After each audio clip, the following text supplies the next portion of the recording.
Welcome to Bloodbath and Beyond. Today we reviewed the Vestron Collector Series, Little Monsters. Some friends can be real monsters, some monsters can be real friends.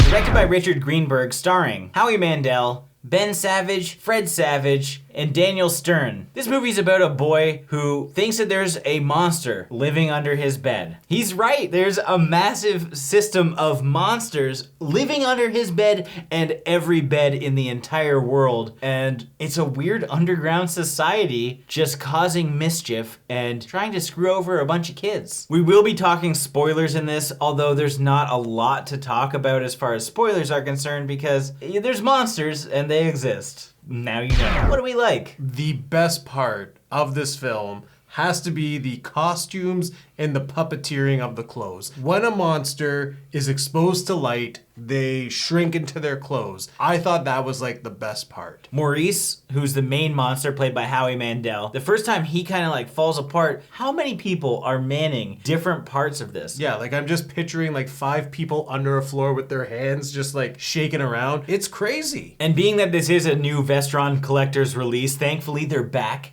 And they are like half the price as they were like a year ago. The last one was Maximum Overdrive, I believe. And then now they have Shivers and Little Monsters, and they're like 14 bucks. It's a deal. Links are in the description if you want to check them out. But it also comes packed with great behind the scenes, and we can get more information on how all of this was done. We were recording a commentary, so we actually didn't watch any of the interviews or anything yet, but I can't wait. And like even like seeing like the costume and makeup design. Howie Mandel looked really cool. But then you have Snick and Boy. Boy was a creepy ass monster. And if you look closer, you see that like his face is odd. Hold on, is he wearing skin on his body? Where do you think he got that human skin from? They clearly skinned a boy and he wore it. But the villain has skinned somebody's face and is using it like Leatherface. The general concept is pretty gruesome. There's a lot of swearing. They say shit and bitch, like even the kids do. We get the shit, we smash the shit, Yes. and then we put the shit back. And the whole purpose is these little monsters, as much as the music wants to suggest this is a nice, upbeat, family-friendly movie. They're literally kidnapping kids, sneaking into other kids' houses, and causing a bunch of shit so that they are punished by their parents. That's the whole point of these monsters. We do the bashing, you get the thrashing. And like the whole movie has like a really strange dark undertone. As children, I never saw it, but watching it as an adult, Maurice is taking Brian, who is played by Fred Savage, and you think everything's all innocent, but there's an ulterior motive because he wants to turn him into a monster. And as a kid, I remembered this world as completely different. I'm like, I know it was just like magic and lights and pinball and cool stuff happening all the time. But in reality, you watch it and it's just like scaffolding and cobwebs and monsters that are hideous. Some are fun and weird, but there's not as much playful shit as you remember. And it is just so dark. So I know we're in likes, and that is a like. I do like how many levels this has on, depending on which age you are when watching this movie. You're gonna take it in different ways. As a kid, I loved it. As an adult, it's like, whoa, holy shit. But I like that aspect. And I also like that Fred Savage, he is a great actor in this, even as a kid. I mean, most of us know him as a kid actor anyway, but he's so smart and he starts to kind of figure things out. Well, I wish they kind of pushed that a little bit further so the audience knew, like as a child, knew like, hey, this is right and this is wrong. That's not clearly defined, but Fred Savage is an absolute genius in this. And you know what? His brother, Ben Savage, he is adorable. I think I shed a couple tears. Like I got choked up when the parents were like saying they're getting a divorce and he's just being like, I'll change mom, I swear I'll change dad. This is like a kid going through a family breakup that thinks that he is the reason why it's all happening, which is very true to heart. Coming from a broken family myself, this is exactly how I felt. As a kid, I didn't even notice it. But going back to like the production and everything, the set design is fantastic. And even the way that Brian comes up with like his traps, I think the trap for capturing Maurice for the first time was the coolest. It's like a Rube Goldberg And he makes this a couple times, and even when the kids put together a bunch of lights to go into the depths of the monster hell and zap them all. I like seeing them all come together and make all these cool things to be a little bit more impressionable on us as youth to say, hey, be creative. Also that you can creep on the crush of your dreams. Fucking also weird. But we both agree on this. The best part of this film is when the bully drank the pee. Who put piss in my apple juice? If you were bullied as a kid, if I had a chance to go into the bully's house, I would make his tuna sandwich into like cat food sandwich and then piss in his apple juice. That's like the redemption moment that I think every kid appreciated. And yeah, when seeing that, I was like, yes, I need this to happen. And so you live vicariously through this film. It gave you that kind of satisfaction. I love that. Even now, I remember back then, like the scariest moment for me would have to been when the pull-out couch flew out, because I was like 5 years old. So if I sleep on a couch, I'm safe because there's no bed to get under. This film proved me wrong, apparently. So to me, that was like the scariest moment. Yeah, there are some pretty freaky moments. If you look at some of the monsters, especially when they're surrounding the baby, I think that's a great example, where you have a showcase of like 9 or so monsters. They all look different. The creature design is great all across the board. And then there's that one like kind of jump scare. Stop it!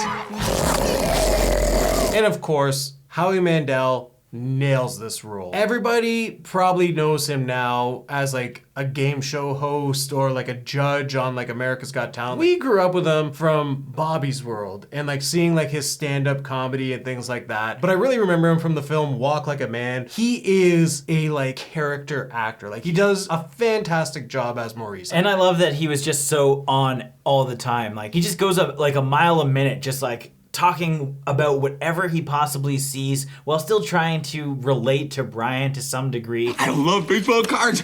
Got 'em, need 'em, got 'em, need 'em, need 'em, got 'em, get 'em, got 'em. And you can see why Brian might be convinced to turn his frown upside down after hearing about this divorce. He's very convincing. And of course, the Savages did an excellent job. Like, the acting across the board was fantastic. Surprisingly from Marv as well, from Home Alone, which is Daniel Stern. Like, trying to show emotions without having necessarily like a full story yourself is kind of difficult. You're just like, wow, this dad's actually being an asshole, but it's because he's having some marital issues that lead to a divorce. So I thought he was great. And you don't see that from just, one of the wet bandits. Now, what didn't we like? I would say that I didn't like the dark undertones to some degree. It is presented as a children's movie, and I don't think kids should watch this. It's weird. Like, even to the fact where Maurice pulls down the kid's, like, pants, and you have one of the monsters, like, telling him he has a nice ass. Nice ass. And there's a lot of creepy, weird things. Even Maurice going into Kirsten's room. What the fuck is this? If you throw in like a couple of like graphic scenes, it easily could have been like a very serious horror movie. Like just the part where Ben Savage is like on like the giant dartboard, small scene adjustments would have made this a film for adults, but it was still catered towards kids. But it's too dark for children. We watched it as kids and we turned out fine, but like it's yes, still... Yes. Yeah. Now all I watch is the craziest shit that I can find because I'm so desensitized. Probably starting at fucking Little Monsters. Howie Mandel is a human trafficker. Like Maurice the Monster is grooming little children to become monsters to help them cause shit and ruin people's lives. Even though he's grooming Brian to be like his new like best friend monster, you can tell like he's not doing it purposely. Like it's the boy who wants him. There's so many things that should not be seen by children in this film. Man's best friend, his right hand. Another thing that I thought was weird was the music. I did mention it, but like the music is too uppity for the tone of the film. And you brought some little playmates along with you. How nice. Are they as tactful and fleet-footed as yourself? I dare say they don't look it. And that's what made an impression, I think, as a kid. Because I remember some of this music, and I remember the feelings because of it. Sure, sometimes when Maurice brings Brian down, and when they're first discovering this new world of wonder with everything that you could possibly want, which I don't think is necessarily true. A couple pinball machines. Unlimited KFC and like burgers. But like, it's surrounded by garbage. Everything looks disgusting, just just scaffolding all over the place. But the music is just like, doo doo doo doo doo. This is everything is fine. You're a kid. It's like they were grooming us. Even like when you think about it, the pinball room. So you're playing pinball, and he said there's no rules, so there's no tilt. Well, there's no challenge in pinball. There's You would always be a- fucking groomed easily, I think. No. Oh yeah, for sure. Open your eyes, don't you know? Down here, there's no such thing as tilt. Tilt or no tilt, fucking you're just having a blast, right? Winning all the prizes. If it was like, hey, you get this high score and you get a bottle of Jack or some Crown, I'm like, oh, I'll keep playing. But they're not trying to abduct 36-year-olds, I don't think. My arm just becomes fucking clothes.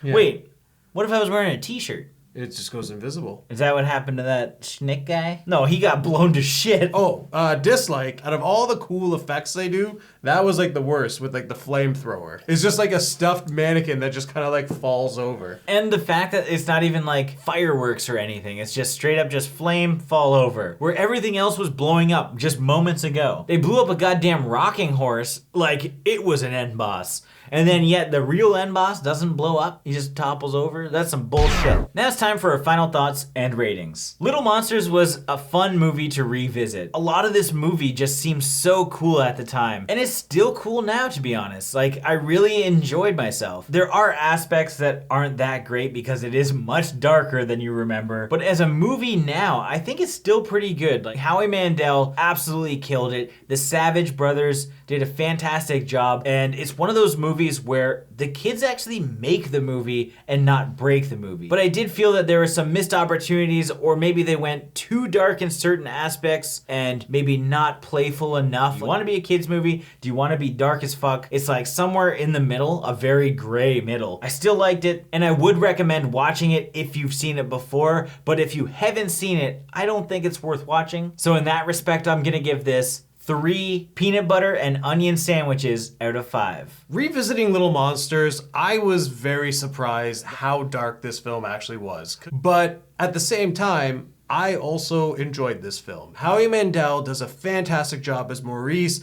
and both Fred and Ben Savage are really good actors in this film. The monsters look amazing, and I liked our dark underworld that's under the bed. But it's too serious to be a kid's movie, but they have too many childish moments to make it feel like it's something for adults. But at the end of the day, if you grew up in the 90s, I highly recommend this film. But if you're like a kid now, I'd wait a few years to watch it. And what the hell are you doing on Bloodbath and Beyond? Yeah, kiddies. Don't say that. Yeah. You sound like fucking Maurice. So with that being said, I'm gonna give this film 3.5 head rips out of 5. As always, thank you for watching. Like this video and comment below with your thoughts on the film if you've seen it. If you haven't and you do want to check it out, and you want to check it out with us, links in the description to both the movie as well as a commentary that we have exclusive on Patreon. I think it's worth it. And if this is your first time here, make sure you subscribe to the channel, stay up to date with everything Bloodbath and Beyond.